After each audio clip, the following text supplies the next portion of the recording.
Ribeira Sacra is one of 5 Denominaciones de Origen in Galicia, the others being Rías Baixas, Ribeiro, Valdeorras and Monterrei.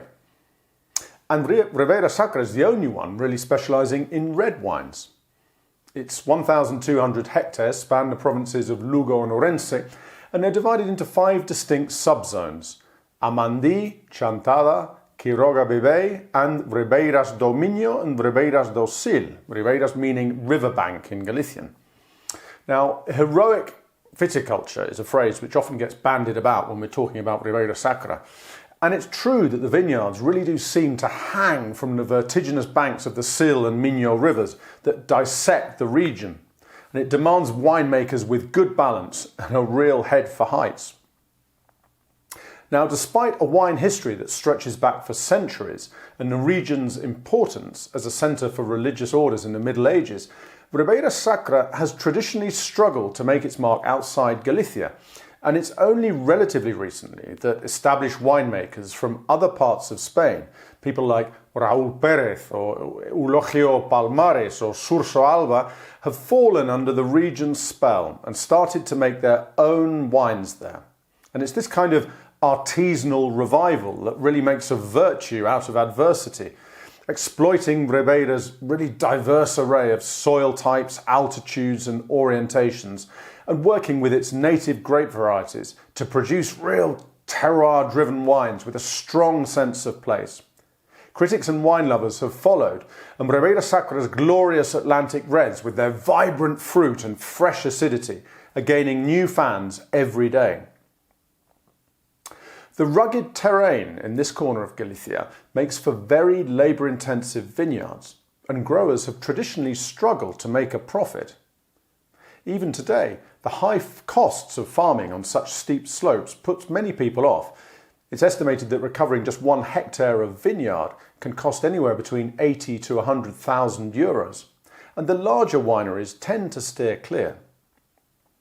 Now, there's lots of debate among the region's producers as to which factors are the most important when considering which vineyard plots are the best. Some growers favour orientation, arguing, for example, that east-facing plots are preferable for catching the early morning sun and burning off any frost. Others still argue that with climate change raising average temperatures, north-facing slopes, which have traditionally been avoided because they were too exposed, are gaining in popularity. Soils too in Ribeira Sacra are very varied, with lots of granite, slate and schist and a high mineral presence. Despite its position in the northwest of Spain and the proximity to the Atlantic Ocean, the climate of Ribeira Sacra can vary greatly too from one subzone to the next, with some more continental aspects such as long hot summers and relatively mild autumns. Rainfall, though, as in the rest of Galicia, is relatively high. Now, in terms of the main grapes, Mencía remains the most planted red variety, although many of the new wave Ribeira Sacra producers are putting the focus on less well-known native varieties like Brancellao or Merenzao, or different versions of Caíño, Susón or Espadeiro. Meanwhile, the white wines tend to be made from better-known varieties familiar in other Galician DOs like Godello, Treixadura, Torrontés, Loureira or even Albariño. Wild and rugged, this corner of northwest Spain is a paradise for those looking to get away from the noise and bustle of urban life.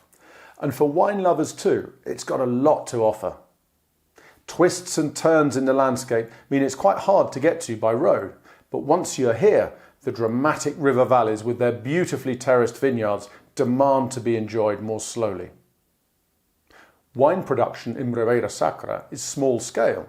20% of the DO's wineries make less than 5,000 bottles per vintage, and the region's reds make a wonderful introduction to some of Spain's most exciting native grapes. Our Massimo from Atlantic Galician Wineries is a wonderful introduction to the wines of the region. It's a young red made from Mencía and Susón, vines which were planted between 30 and 90 years ago in slate and granite soils on the steep terrace slopes. The grapes are selected and harvested by hand and undergo a temperature-controlled fermentation in stainless steel tanks. It's cherry red with a violet rim. The nose is brimming with delicious aromas of red and tropical fruits with some yeasty undertones from the time the wine spends on the lees. Give it a try. You won't be disappointed. Thanks a lot. See you soon.